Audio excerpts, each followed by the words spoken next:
Sur les 3 derniers matchs, il est donc à 16,7 passes décisives de moyenne. Je vais regarder la dernière équipe de toute la NBA à la passe produite par match. C'est les Clippers. Ils sont à 23,8.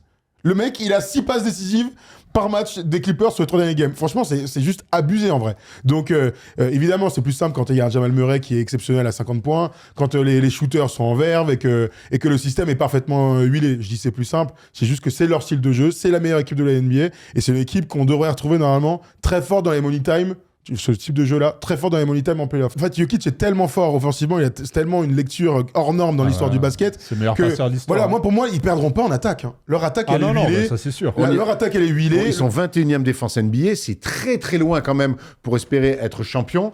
Ils sont remontés 16e défense là depuis 15 matchs. Quand ils sont l'année où ils sont champions, en 2023, ils sont 14e défense NBA. Et j'avais dit, il peut pas être champion à cause de ça. C'est pas non plus. Alors, on sait que c'est pas une équipe qui va t'étouffer défensivement, mais il faut quand même, je pense, quand tu es 21e défense NBA, remonter un petit peu le curseur.